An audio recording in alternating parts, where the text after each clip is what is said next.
gracias por darnos esta oportunidad en esta noche.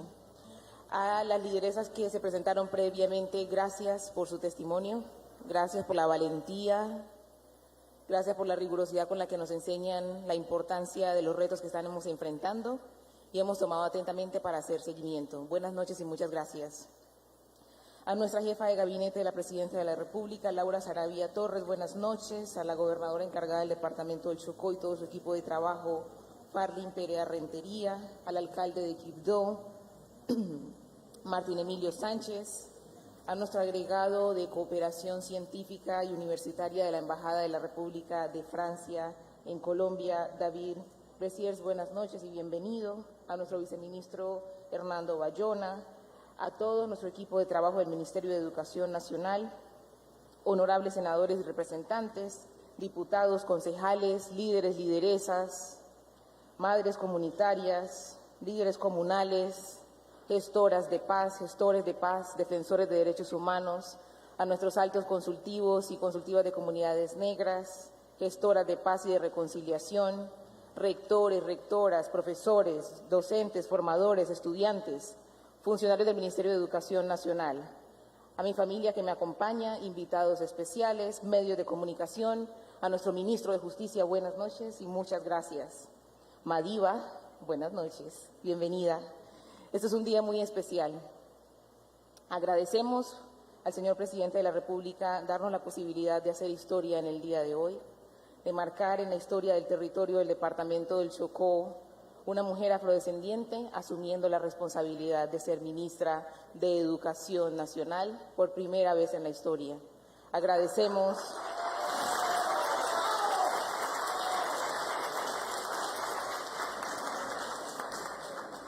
hoy rendimos tributo a todas las mujeres que en este Día Internacional han entregado todo por formarnos. María Teresa Figueroa Rojas, mi madre, este es un tributo para usted. Muchas gracias.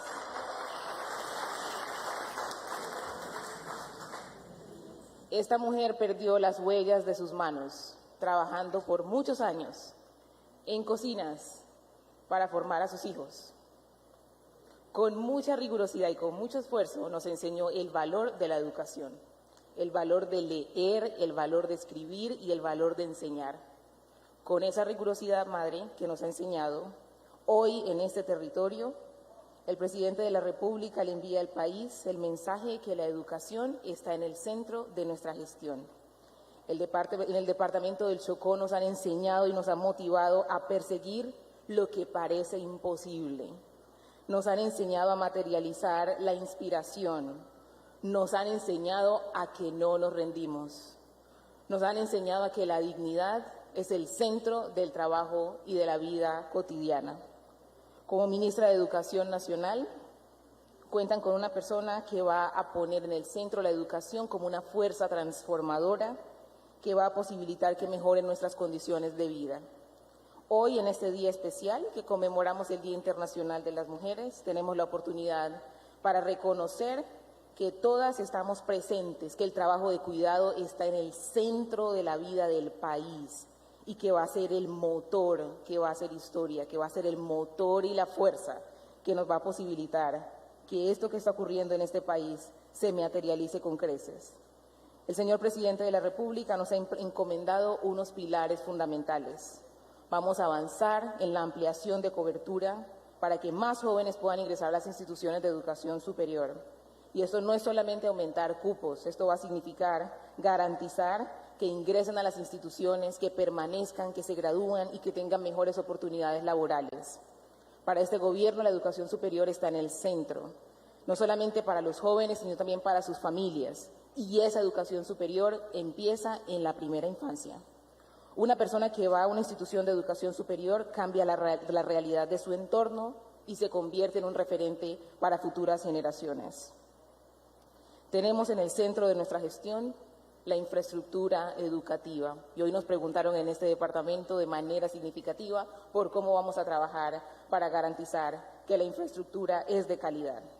Encontrarán los resultados de nuestra gestión con la inauguración hoy y la revisión del avance de la obra de la institución de Carrasquilla. Hemos articulado con las autoridades locales para garantizar que las obras complementarias están a tiempo, para garantizar que los niños y las niñas tienen instituciones que sean dignas, que reflejen el horizonte de sus sueños y que reflejen la belleza de cada niño y cada niña en cada territorio del país.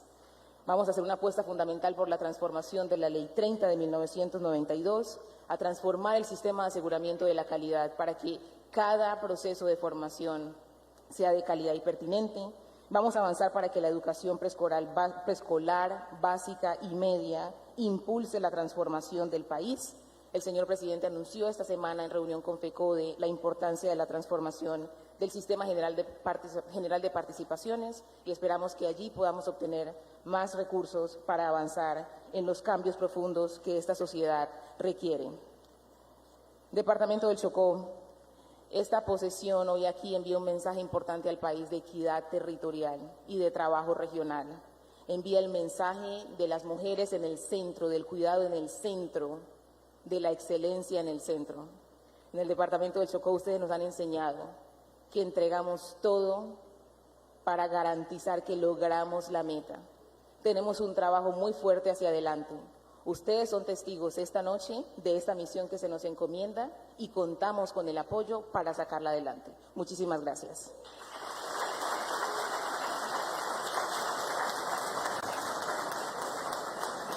Muchas gracias a nuestra ministra. Ahora damos paso a la intervención del ministro de Justicia y del Derecho, el señor Néstor Osuna Patiño. Muy buenas noches, señor presidente, señora ministra Aurora, la felicito, bienvenida a este equipo de trabajo por el cambio, señores autoridades departamentales, locales. Realmente es una fortuna para mí haber podido acompañar al señor presidente, a la ministra Aurora, a este acto de posesión que sin duda marca un símbolo de cambio enorme en lo que es la educación, la igualdad, la equidad, el progreso para nuestro país. Y estoy aquí porque también hoy, 8 de marzo, el presidente ha elegido ese día para sancionar una ley de acciones afirmativas para mujeres cabeza de familia que están privadas de libertad. Bien lo decía doña Yasmín, son alrededor de 17.000 mujeres en Colombia que están privadas de libertad hoy en día.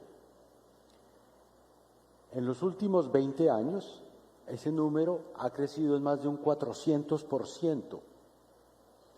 Porque desde hace 20 años nuestro país entró en una espiral punitiva, es decir, de aumento de penas, creación de delitos nuevos, aumento del encarcelamiento, como si eso sirviera para hacer una mejor sociedad. En este gobierno de cambio estamos convencidos de que el encarcelamiento tiene que reducirse a aquello para lo que es útil. La cárcel tiene que servir para resocializar, para que una persona que ha sido condenada por un delito tenga menos riesgos de volver a cometer un delito cuando termine de pagar esa condena que le impuso la justicia. Para eso sirven las cárceles. Pero doña Yasmín, usted tiene toda la razón. Hoy en día las cárceles son lugares de sufrimiento, de soledad, de desesperanza, como usted bien lo dijo. Y nuestro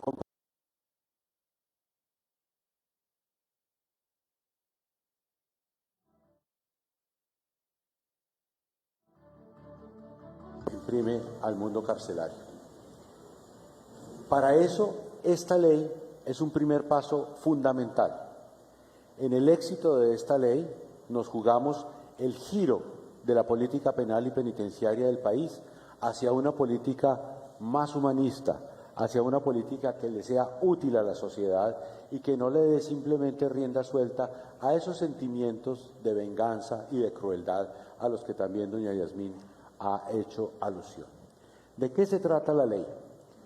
Es una ley para mujeres, mujeres que hayan sido condenadas por delitos de hurto, por delitos de microtráfico o por cualquier delito por el cual les haya sido impuesta una pena no superior a 8 años de prisión, que sean cabeza de familia y que hayan sido condenadas en una situación de marginalidad económica, es el término que utiliza la ley.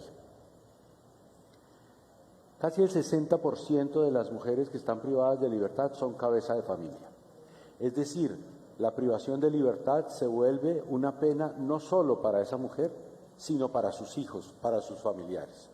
Quiero aclarar, cabeza de familia no solamente es la mujer que tiene hijos menores de edad, sino también aquella que tiene a su cargo adultos mayores o personas con alguna dependencia. Pues bien, esta ley lo que permite es que esas mujeres, a cambio de la pena de prisión, cumplan funciones de obras de utilidad pública para redimir la pena. ¿Qué es una obra de utilidad pública? Bueno, obras que le sirven a la sociedad. Cuidar un parque, acomodar los libros en una biblioteca, labores en un hospital. Dependiendo la formación, las capacidades de cada mujer que quede inscrita en ese programa, pues podrá desarrollar unas actividades. Según dispone la ley, esas actividades deben ser de por lo menos 5 horas a la semana. Por cada 5 horas de trabajo de utilidad pública se redime una semana de privación de libertad. El resto de la semana está para trabajar en actividades remuneradas, para el cuidado de su familia, para actividades que le permitan también irse reinsertando a la sociedad. Este es un experimento novedoso en nuestro país, pero ya existe en otros países del mundo y está probado que esta forma de resocialización en libertad es mucho más eficaz para disminuir la reincidencia, es decir, para que las personas que han cometido delitos no lo vuelvan a hacer, que es mucho mejor para mantener los lazos familiares, también para favorecer la reconciliación entre la persona que ha cometido un delito y la víctima del mismo delito, pero además es mucho menos costoso que las cárceles. Si quisiéramos ponerle a esto una lógica de gasto público, es más eficiente esta forma de lograr resocialización que las cárceles. Nuestras cárceles, queridos compatriotas, no resocializan, no reparan a las víctimas, no disminuyen los índices de criminalidad y contienen unas graves violaciones de derechos humanos. Es por eso que este gobierno está comprometido con cambiar esa situación. Sabemos que buena parte de las mujeres que han sido condenadas se vieron obligadas a la situación que las condujo a la cárcel. Sabemos que en las cárceles impera la injusticia, tiene usted también razón en eso, doña Yasmín, y estamos empeñados en proponer una política humanista, alternativa, en la que los castigos tengan una utilidad cierta para la sociedad. Por eso, como en esta ley nos jugamos ese giro en la política penitenciaria, estamos absolutamente comprometidos con hacerla efectiva. A esas actividades de utilidad pública le queremos agregar actividades de educación y sé que la ministra Aurora tiene ya convenios listos para ponerse en ejecución que le permitan a esas mujeres, que van a ser alrededor de 5.000, ¿no? De ese universo de 17.000, más o menos 5.000 son cabeza de familia con condenas de menos de 8 años, como lo mencioné hace un momento. Pues para esas 5.000 habrá también actividad de educación, por supuesto, en la oferta pública de nuestro sistema de educación.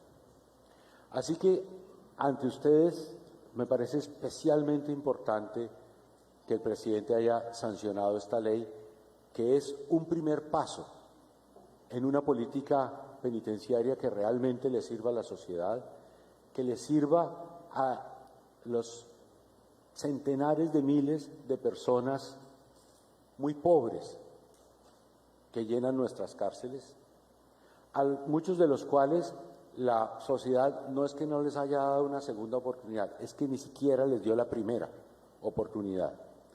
Y la sociedad tiene que fijarse en ellos. Estamos dispuestos a asumir los riesgos políticos que ello implique, pero la decencia de una sociedad también se mira por el estado de sus cárceles.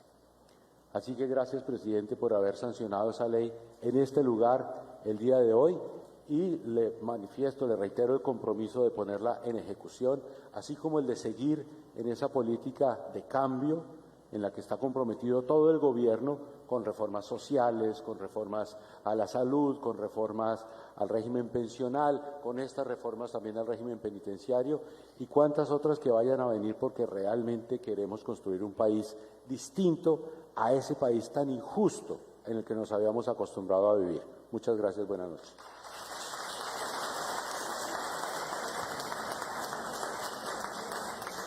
Gracias al señor ministro. Señoras y señores, a continuación se dirige a ustedes el señor presidente de la República, doctor Gustavo Petro Urrego.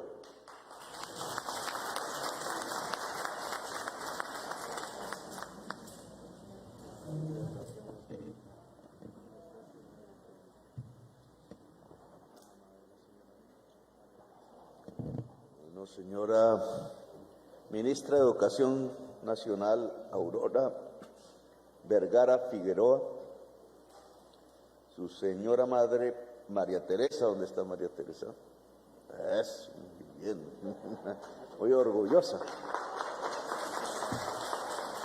Y su distinguida familia, mujeres lideresas, cabeza de familia, representantes de la comunidad penitenciaria e integrantes de las organizaciones sociales de Quibdó, representante de la población privada de la libertad, Yasmina Chaverra Mena, que además eres víctima de Bojayá, ¿cierto? Sobreviviente de esa masacre, representante del gobierno ancestral y de la etnia Embera Dovida, Irma Cabrera Mecha, gobernadora del departamento de Chocó encargada, Farlín Perea Rentería, tuve el gusto de nombrarla, alcalde del municipio de Quibdó, Martín Emilio Sánchez Valencia, y su esposa Marta Imelda, ministros y funcionarios del Gobierno Nacional, representantes de misiones diplomáticas acreditadas en Colombia, comandantes regionales de las fuerzas militares y de la Policía Nacional, población negra, mulata, afrocolombiana y comunidades étnicas de la región, medios de comunicación locales y nacionales, y en general un saludo a toda la comunidad que me acompaña hoy aquí en Quibdó, en el Chocó, tierra que es muy grata para mí, porque aquí se fue prendiendo los vientos del cambio político en una gran victoria en octubre del año pasado, que en cierta forma garantizó el triunfo de la presidencia en nombre mío.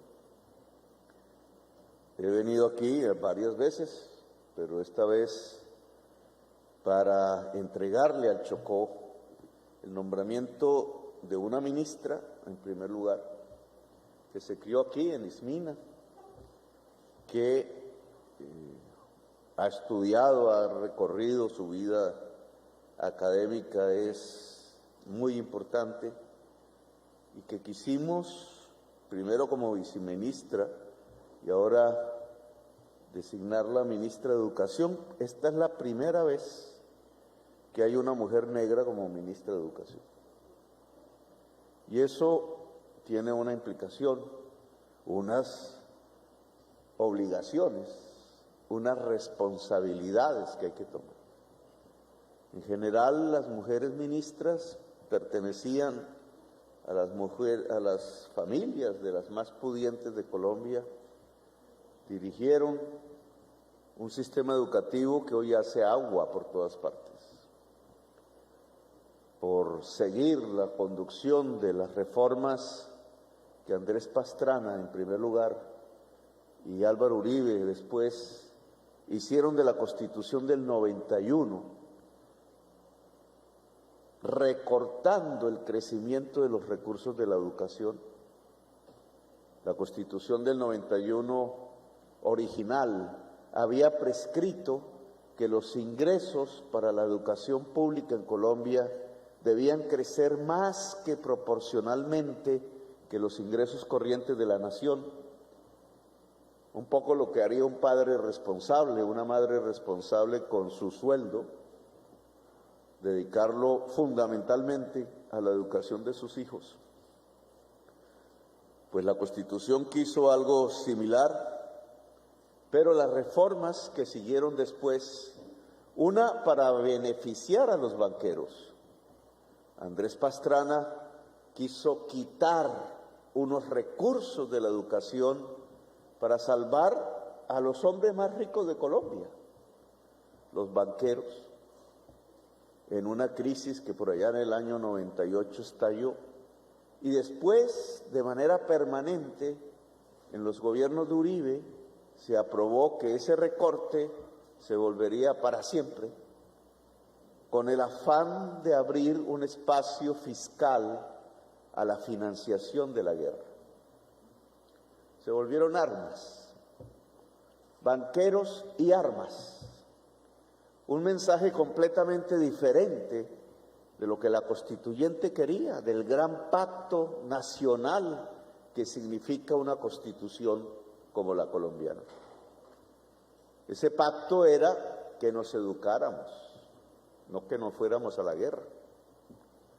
Ese pacto era que creciéramos como nación a partir del conocimiento y no que se beneficiara un grupo tan extremadamente minoritario como los dueños de la banca en Colombia. No sé si aquí hay algún propietario o propietaria de banco.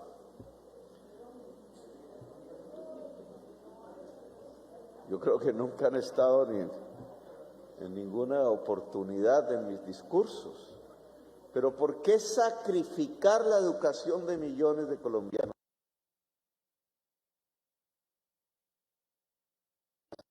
Que incluso son autodestructivas, porque la guerra la hacemos entre los colombianos.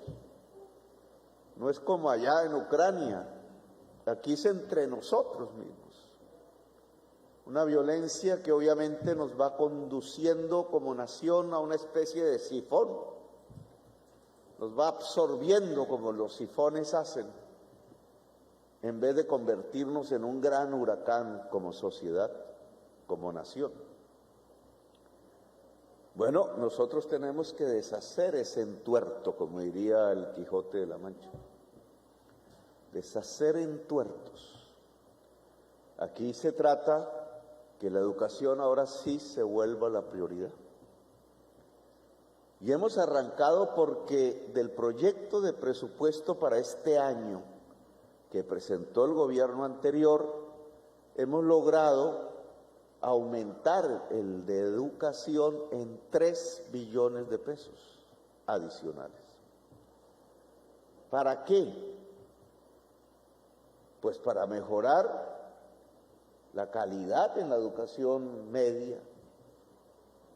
Una idea central en la educación media es que se pueda impartir incluso educación superior en el colegio, como hacen los europeos y como eran nuestros primeros colegios en la colonia y en la república. ¿Para qué? Para que crezcan sedes universitarias a lo largo y ancho del país, para que la juventud no sea excluida de la educación superior. La mitad de nuestros jóvenes, y si hacemos las cuentas en el Chocó, mucho más que la mitad de los jóvenes, no pueden ingresar a la educación superior. Hace 200 años, cuando aquí había esclavitud, los esclavistas le prohibían a las mujeres negras leer y escribir. A sus esclavas les prohibían saber leer y escribir. Bueno, una forma de liberación, de emancipación de indemnización colectiva, si se quiere, es que ahora una descendiente de ese entuerto sea la ministra de Educación que va a permitir que todos y todas las colombianas sepan leer y escribir. Una ministra negra, descendiente, como todas las negritudes de Colombia, de uno de los peores y más dantescos episodios de la civilización humana, la esclavitud. Convertir a una persona en objeto para que genere riqueza para otro, hasta su muerte y la muerte de sus hijos y la muerte de sus nietos, y así casi hasta la eternidad, pensaban los esclavistas. Aquí con armas defendieron la esclavitud, como en Estados Unidos. Y aquí la población que sufría la esclavitud empezó a hablar de libertad, por eso existe Chocó, por eso existe el litoral pacífico, por eso hay palenques libertarios en el Caribe colombiano, por eso se fue forjando este territorio junto al Pacífico de Colombia, junto al Atrato. Pero fíjense en ustedes, lo repetí en campañas electorales, cómo la única porción del litoral del Océano Pacífico en todo el mapamundi que es pobre es el litoral pacífico colombiano. Sigan ustedes y recorran todo el litoral, tanto a este lado como al lado de los chinos, del Asia, de Australia, y no encuentran una porción de territorio más pobre que esta. ¿Por qué? ¿Por qué si el Pacífico es tan rico? ¿Por qué se ha visto florecer, como veíamos en las películas, el oeste de los Estados Unidos, California, su octava economía mundial? ¿Por qué si al sur, en nuestra propia América Latina, están grandes ciudades como Lima, como Valparaíso, como el Chile, pescador? Chile no es más sino un litoral pacífico absolutamente emprendedor. ¿Por qué si vemos por el Asia no vemos sino ciudades como Singapur o como el Hong Kong, o un emporio que crece y asusta incluso a la gran potencia mundial como la China o el Japón o los australianos anglosajones? ¿Por qué todo ese litoral es rico y la única porción pobre es la colombiana? Porque aquí vinieron los esclavos a liberarse y porque los esclavistas castigaron entonces, con su mentalidad blanca y conquistadora, castigaron el territorio del negro y de la negra y lo excluyeron en la República, autoexcluyéndose, porque ese poder arcaico, anacrónico, premoderno que ha dominado a Colombia hasta hace unos meses, se estaba apartando del océano y de la riqueza, encerrándose en sus grandes ciudades andinas, no mirando el mar, no viendo las posibilidades que eso genera, no construyendo como la inmensa cantidad de las naciones del mundo la riqueza junto al mar, sino la riqueza en lo más alto de los Andes, como si fuese posible, como si fuese sostenible. Eso no es sostenible. Alguna vez criticaba en alguna reunión por aquí dormí. Yo también fui prisionero, compañera, yo estuve preso. Yo sé qué es eso, en mi juventud. Pero alguna vez aquí en una reunión criticaba cuando me decían, ¿qué es la prioridad de Quibdó? Y me decían, la carretera Medellín. Pero yo decía, ¿y acaso el Atrato no nos lleva al mar? ¿Y del mar al mundo? La gran lucha entre lo que ha sido la concepción tradicional en Colombia y las posibilidades que realmente tendríamos si miráramos al mundo y no detrás de las montañas. Yo creo que hay una mayor posibilidad, la educación y el conocimiento. Yo creo que una manera de romper realmente las cadenas es pensando con calidad, pensando informadamente, pensando con el conocimiento detrás. ¿Por qué aquí no podríamos llegar en determinadas ramas del conocimiento humano a su frontera? A que más allá es lo inédito y lo oscuro y que pudiéramos avanzar. ¿Quién dijo que el cerebro humano es diferente dependiendo de la tonalidad de su piel? Eso lo pensaba Hitler.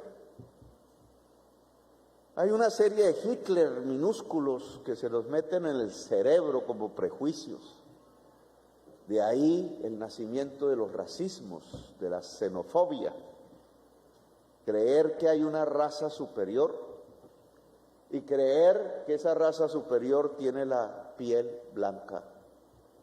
Eso fue lo que condujo a la esclavitud y eso fue lo que condujo a la enorme guerra mundial y a decenas de millones de personas asesinadas en el viejo continente. Pues yo como sé que no es cierto, que el cerebro de un negro es lo mismo que el cerebro de un blanco, como lo decía en campaña, que el cerebro de una mujer es igual al cerebro de un hombre, que el cerebro de alguien con piel amarilla es igual que el cerebro de una persona con una tonalidad cobriza, que el cerebro de un colombiano es igual que el cerebro de un norteamericano, no hay diferencias. Por esa igualdad de los cerebros, que es quizás la democracia plena, la democracia de los cerebros.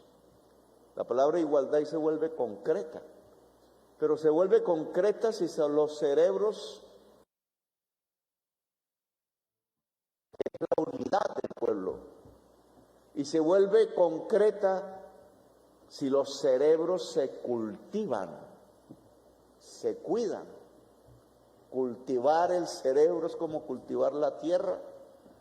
Esa palabra cultivo, que viene del latín, asemeja cultivo en la agricultura a cultura. El cultivo del cerebro como la tierra es la cultura. Bueno, y esa cultura se puede acrecentar a partir de la educación.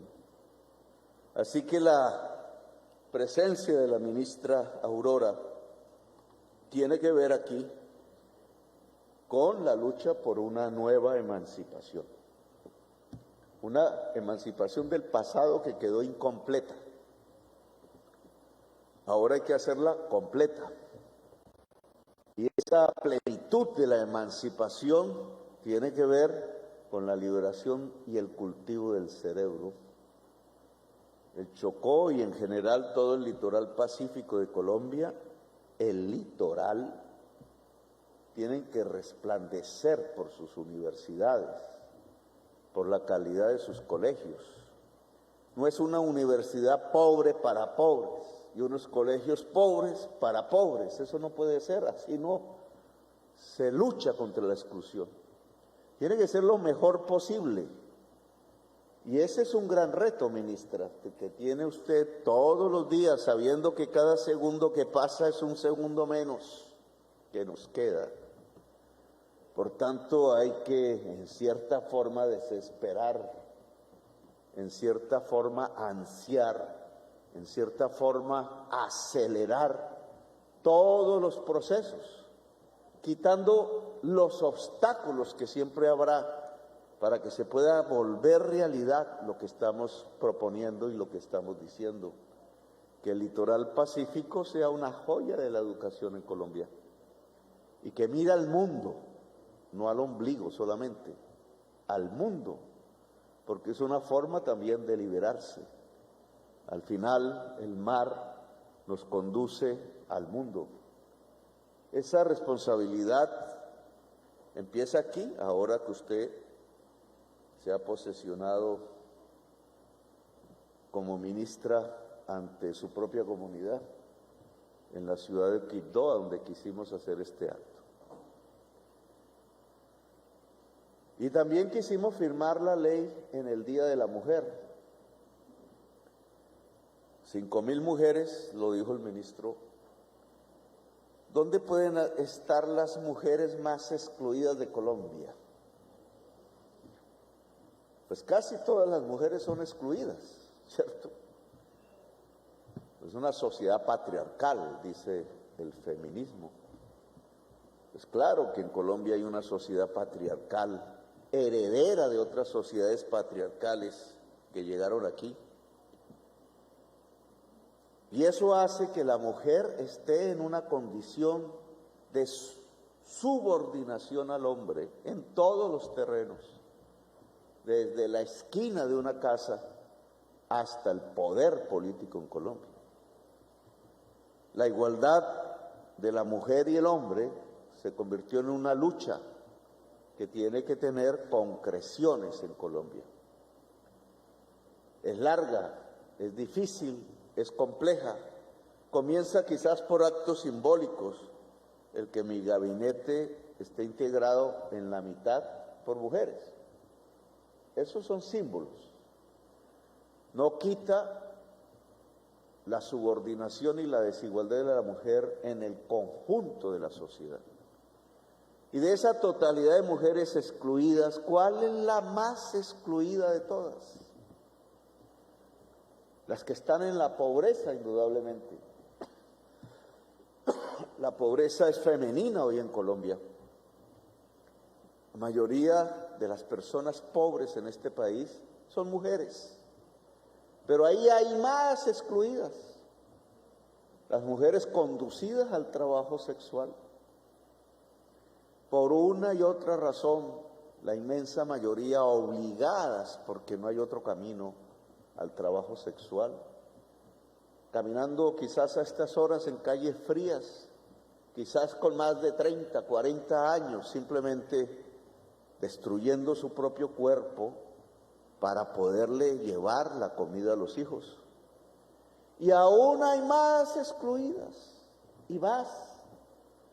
Quizás la mujer presa es la más excluida de todas, quizás, porque sufre todas las exclusiones juntas, las que sufren todas las mujeres, las que sufren las mujeres pobres, las que sufren las mujeres sin libertad.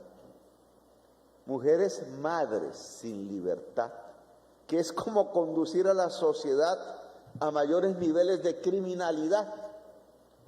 Aquí hay una sociedad que quisiera, una parte minoritaria, menos mal, ahora, que nosotros usáramos el ejército para disparar los fusiles sobre campesinos civiles. Y nos critican, y nos juzgan, y nos procesan porque no disparamos. O sea, lo que querían era, como ocurrió en una penitenciaría de Colombia, la Modelo, una masacre. Eso les gusta, lo aplauden, lo prohíban. La masacre de la Modelo, que es un delito de lesa humanidad, es que matar presos no importa, pensaron. Y excusaron el delito, y lo ocultaron y no lo investigaron. Porque los autores de ese delito, intelectuales, tenían el poder. En una penitenciaría llevaron la muerte. Nosotros queremos llevar la libertad. Ese es el cambio. Y comienza por esta ley. Esta ley libera 5,000 mujeres presas por ser madres, cabeza de familia. Si ellas siguieran presas y los niños sin su madre, esos niños crecen sin afecto y muchos en el futuro se convierten en criminales. Esa es la lógica de la violencia y de la exclusión, una especie también de sifón suicida.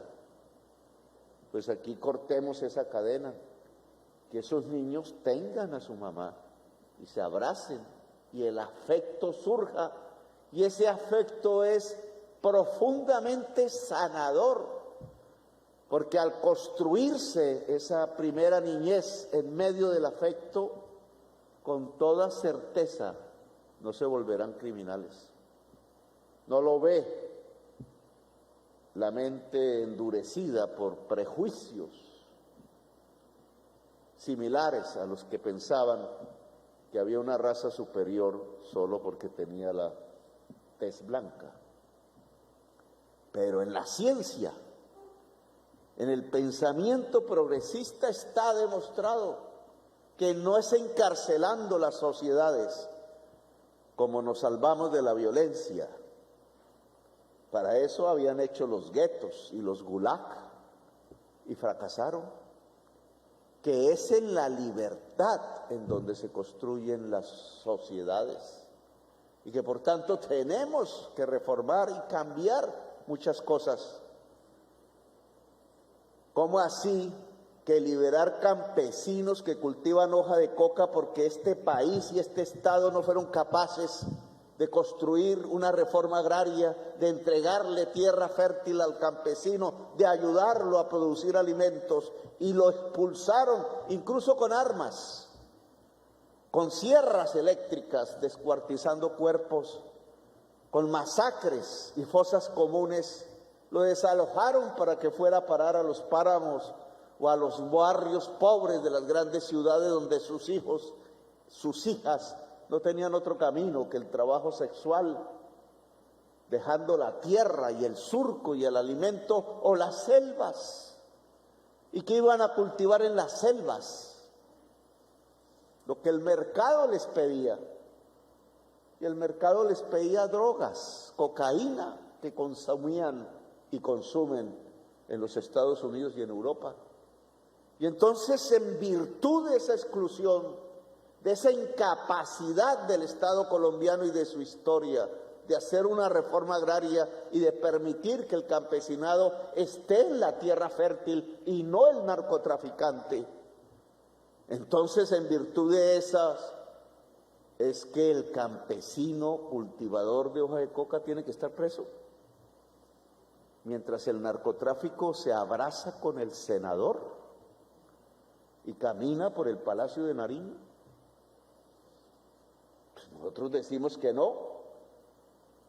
Y como presentamos el proyecto de liberar ese campesinado de la cárcel, de hacer un pacto con él diferente, entonces se atreve un funcionario por allí a decirnos que prohijamos el narcotráfico. El narcotráfico se ha prohijado es en las instituciones. Es que se metió en la sociedad de activos especiales para recuperar los bienes que consiguió con el tráfico ilícito. Es que se metió en la Dirección Nacional de Protección, esa misma donde ayer atentaron contra nuestro director, para usar los carros blindados que estaban destinados a cuidar a los líderes sociales para cargar cocaína, que se metió en la fuerza pública, que puso en nómina de los carteles a gente civil y uniformada para servirles, que capturó el Senado de la República en debates que me tocó hacer públicamente para liberar la ley de la mafia, que capturó ministerios, que se metió por el parqueadero al Palacio de Nariño para dialogar impunidad al narcotráfico, que se metió en la fiscalía para lograr que no se juzgara. Y entonces eso sí no es pecado, eso sí no es perseguido, eso sí es aplaudido, eso sí es ocultado por la prensa. Pero liberar a un campesino que cultiva hoja de coca después de tanta exclusión, entonces nos condena.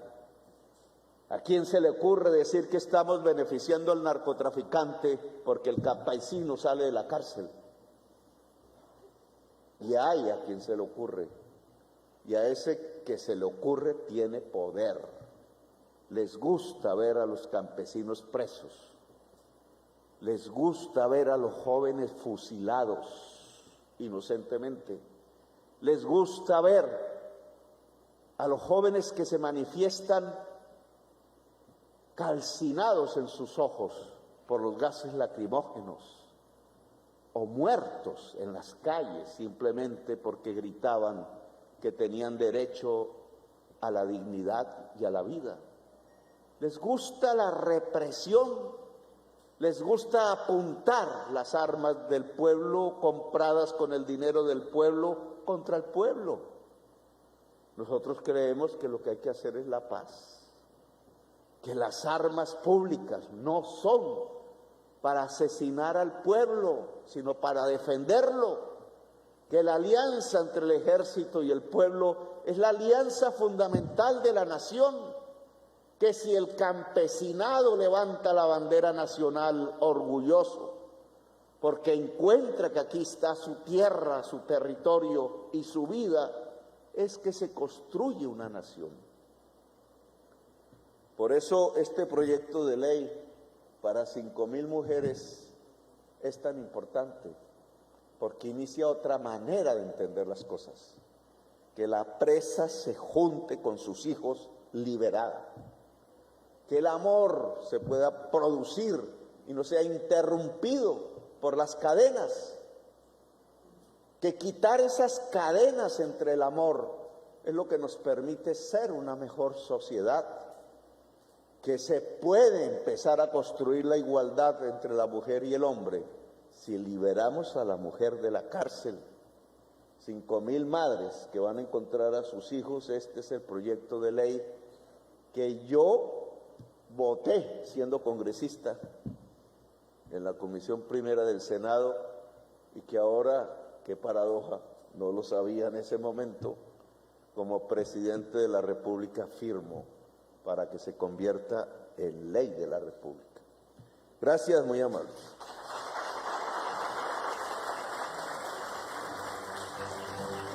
Agradecemos a